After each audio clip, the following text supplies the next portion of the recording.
The religious clearly don't know how to talk to the non-religious because they assume wrongly that everyone is just like they are. This is something they seem incapable of getting through their heads, and this is why these conversations never go anywhere. It's not us, it's them. So let's see why it all goes so horribly wrong. Coming up next.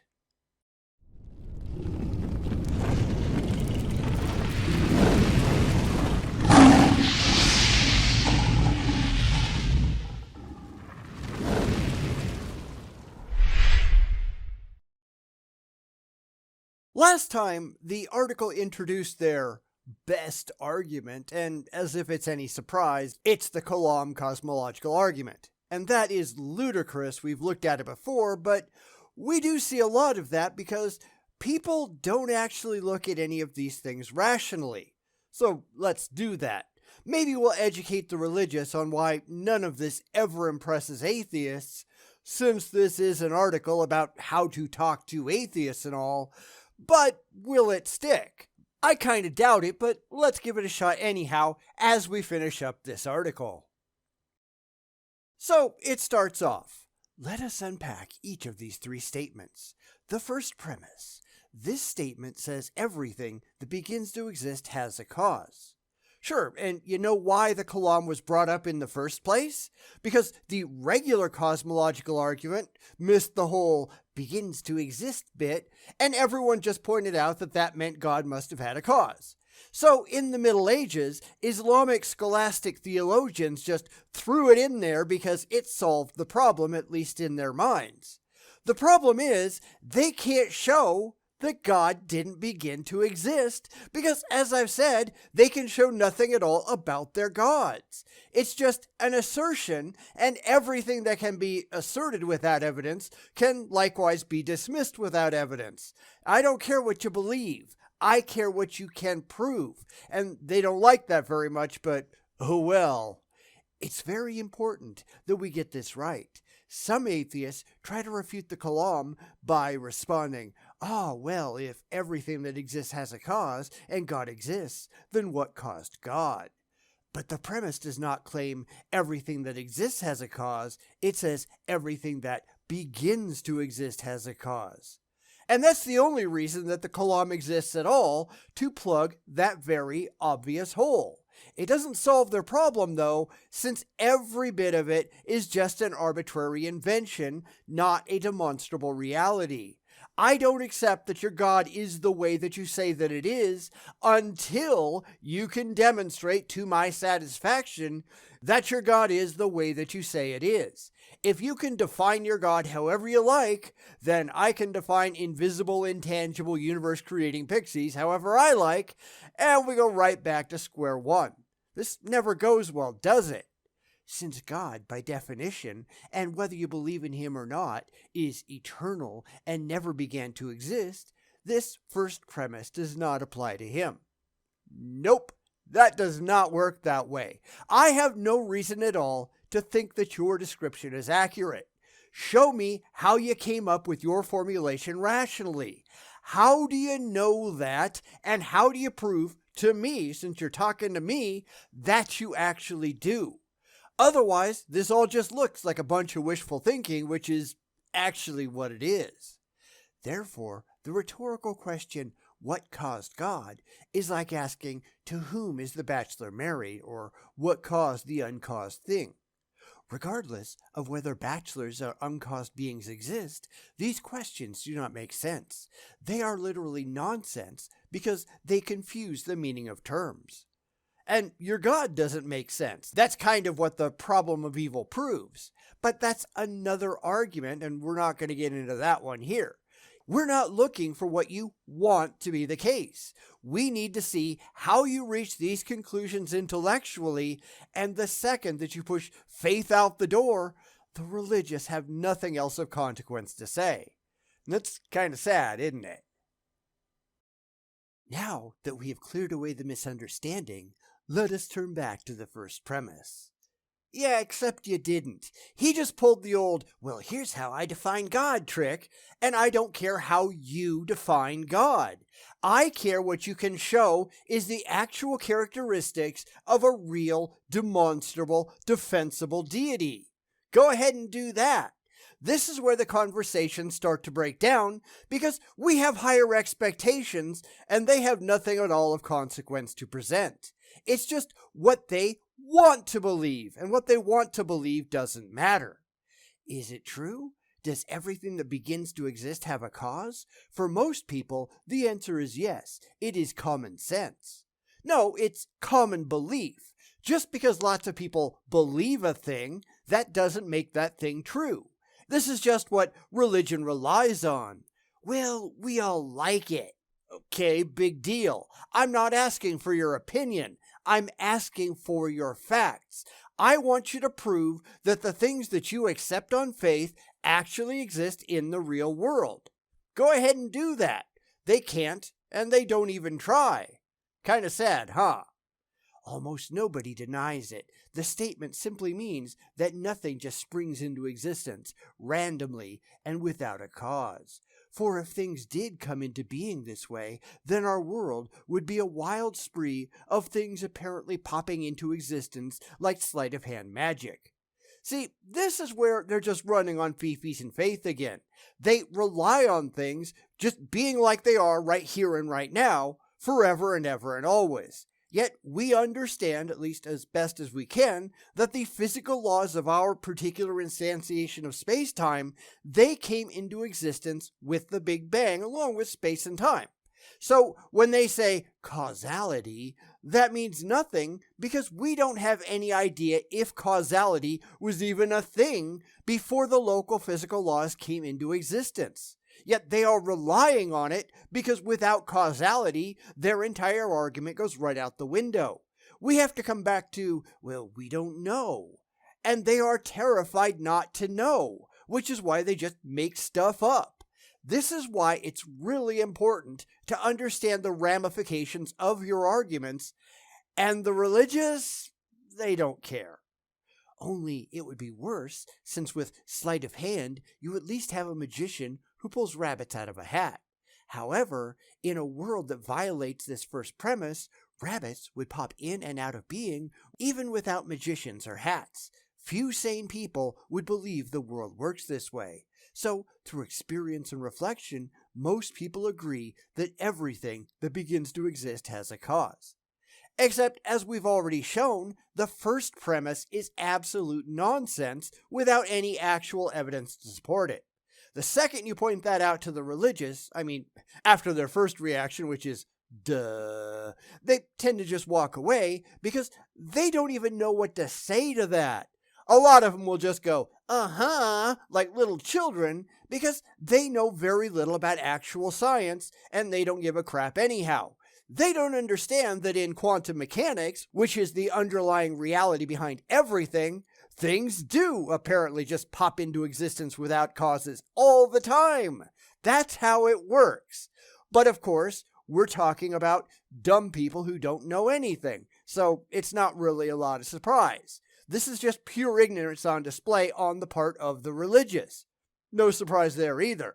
You will also notice something else that's pretty common, where he said, well, most people who are in their right mind, in order to say, well, if you don't agree with me, you're insane. This happens all the time, and not just with the religious, with a lot of people, but they will take a position that they are attached to emotionally, and they will just assert that anybody who disagrees, well, they gotta be crazy. Except that's not how it works. You have to be able to back up your own statements, and you can't just dismiss anybody who doesn't agree because you don't like it. But this is really, really common, and we need to be able to point that out too. So the first premise is absolutely defeated, or at the very least put on hold until they can come up with some actual evidence to support it. And I don't think that they can. So what else do you got? Well, apparently it's the second premise. This premise says that the universe began to exist. Well, first you would have to define what you mean by the universe, and this is slightly more important than defining what is. When I talk to most theists, they define the universe as the totality of everything that could even conceivably exist, but that's not the Big Bang. Our particular instantiation of space-time is a local phenomenon. It seems incredibly massive to us, but in theory at least it really isn't. Now, we can't see beyond our own particular space-time bubble, so the answer is just, we don't know, and we're back to square one. Yet it is the religious who are making a positive claim about the universe that they have yet to be able to back up in any demonstrable way. The burden of proof is entirely on their shoulders, not ours. This is why they rely on logical fallacies like argumentum ad populum. Well, most people believe it. I don't care what most people believe. I don't care if everyone believes it. Most people, once upon a time, believed that the earth was flat. That doesn't make it true. Stupid people today still believe it's flat. Still doesn't make it true. You gotta be able to back it up. So let's continue. This claim is slightly more controversial than the first one. In fact, no less a thinker than St. Thomas Aquinas said that the truth that the world had a beginning of its duration is only conclusively known by faith and not by reason. Nonetheless, a host of the greatest minds from antiquity to the present, including St. Bonaventure of the Middle Ages and William Lane Craig today, offer arguments that purport to defend this truth. Purport, but don't actually. Because they're doing the same things wrong that this dude is. They are starting with a preconceived notion that just has to be true because their faith depends on it, and then they just run around with the goalposts until they get back to their initial assumption. That is not impressive. Notice that he's really impressed with Anselm and Aquinas, things like that, as most Catholics are, but I've never really understood the attraction. Looking at things like Anselm's 5 ways, they are so ludicrous and have been so soundly put to bed that anyone with half a brain cell ought to know better. But this is religion, and I think we all know better than to expect that. An example of one of these arguments, which St. Bonaventure includes in his Paradoxes of the Infinite, goes as follows.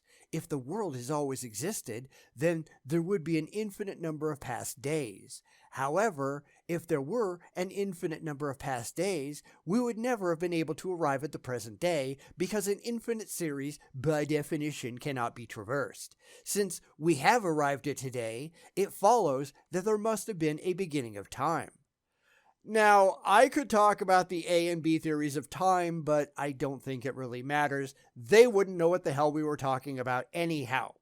These are not intelligent thoughts regardless. St. Bonaventure lived in the 1200s, which seems to have been when most Catholic thinkers lived, as sad as that is, but we've kind of learned a lot more since then in the past 800 years.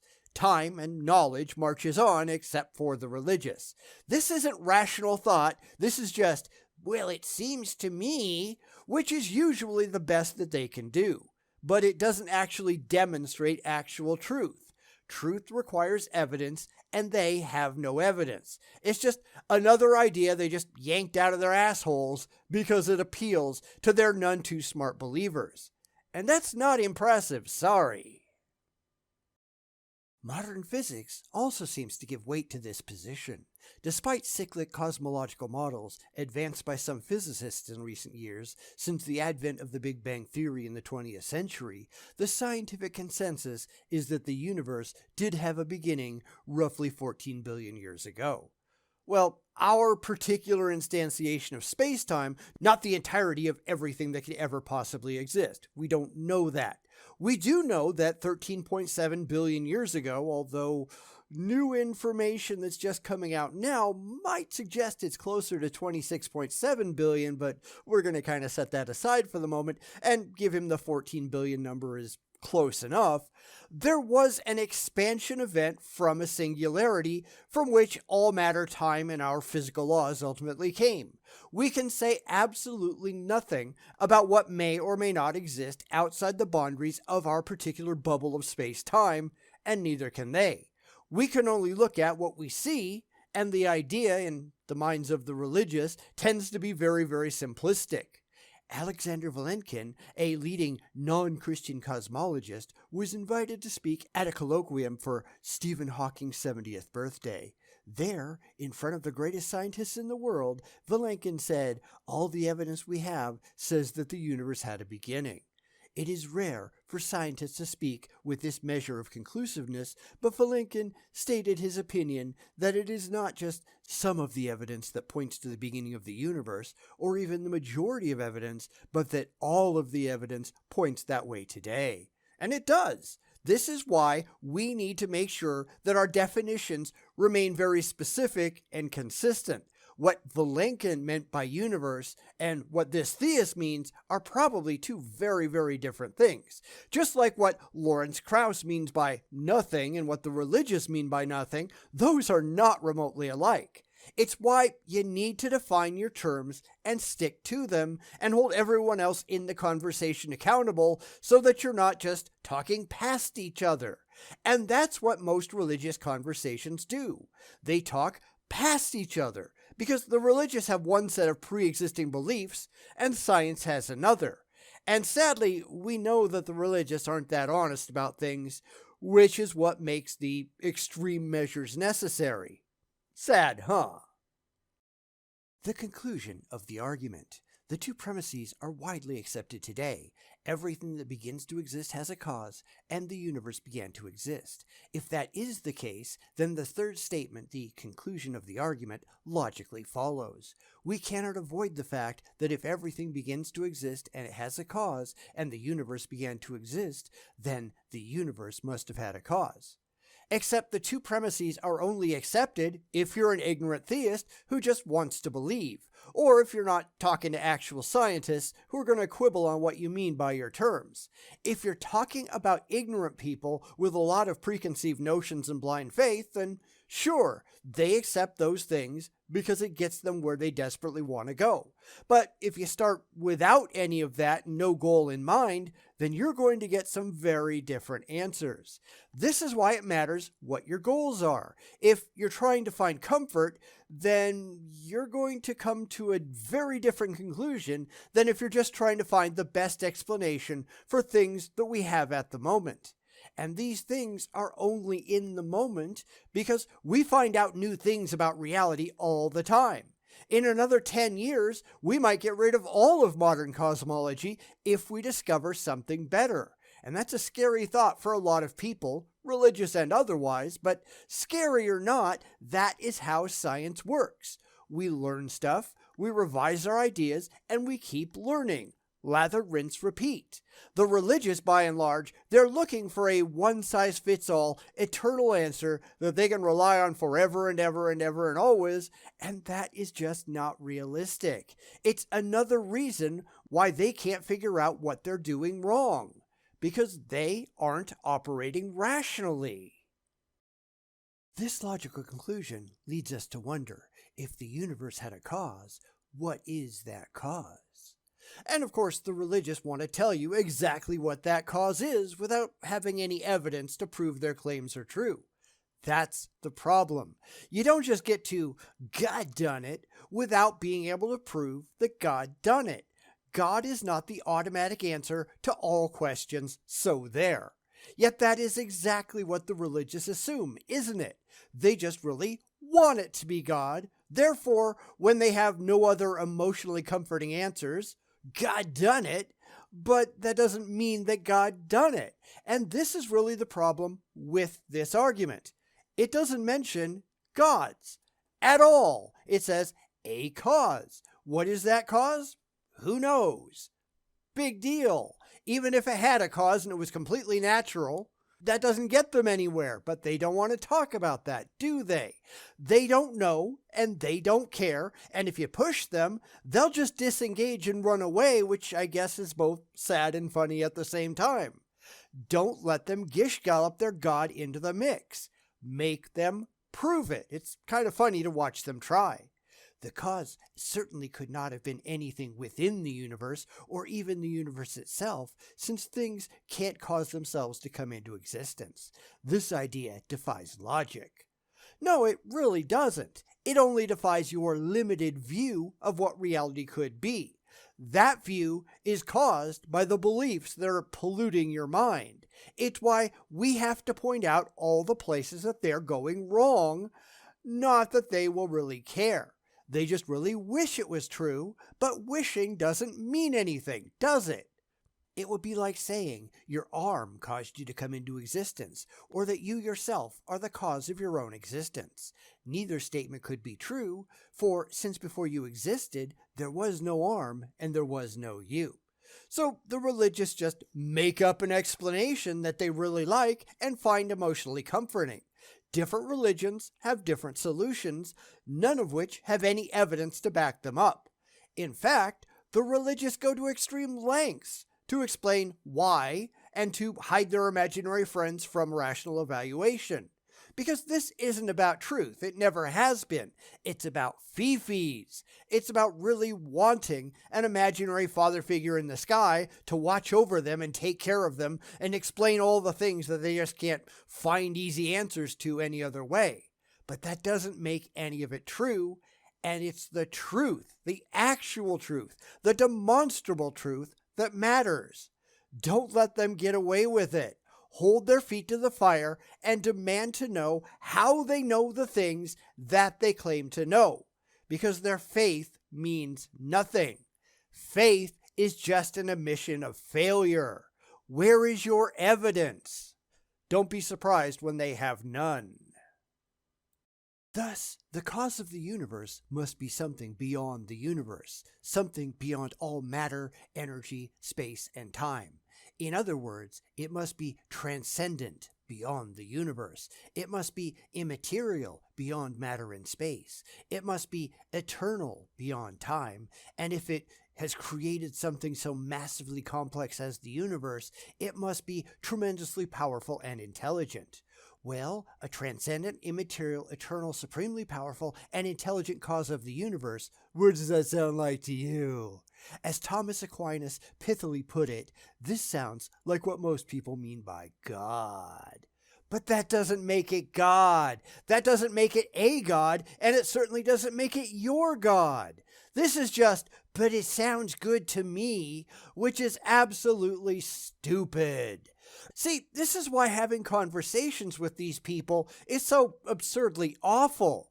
They are not being intelligent. They are being emotional. They really wish that these things were true. No evidence or anything, just wishful thinking and blind faith. And the second that we don't take either of those things seriously, they get upset. They can't understand why we don't accept their faith as valid.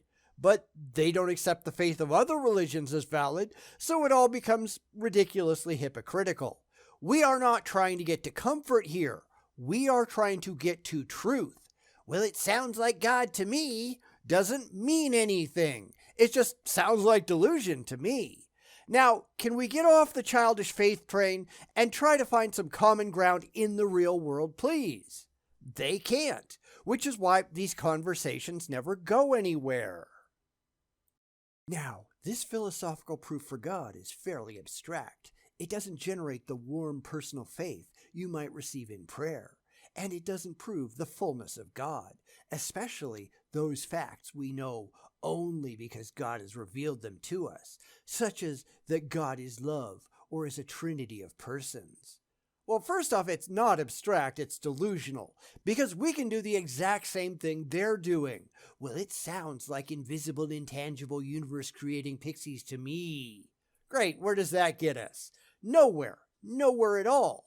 I don't care what you think. I care what you can prove. I care what we can show is actually going on in the real world, and that's where the rational and the religious part ways. That's why when I say I want to talk to a rational theist, I mean I want to talk to a theist who isn't relying on faith or fifis at all. Faith and fifis mean nothing. Get me one of those, because I have never seen one in my life and I don't think I ever will. I don't care what you want. I don't care what you like. I don't care what you feel. I don't care about any of that. I don't care about you as an individual at all. I care what is going on in the real world beyond any individual or group of people. I don't care what's in your head. I care what's in reality, and the religious are simply not concerned. That's why I say that if there is a good God out there, I want to know about it. And if there's an evil God, well, I want to know about that too. If there's no God, I want to know that. I don't care how it makes me feel. I care about what is actually real. And that is something that I have never seen once, not ever, not at all, found with a religious person. My feelings don't matter any more than yours do. It's time to grow up and deal with the reality. Enough with the childish emotions already. However, the Kalam argument does give us a sign pointing in the right direction.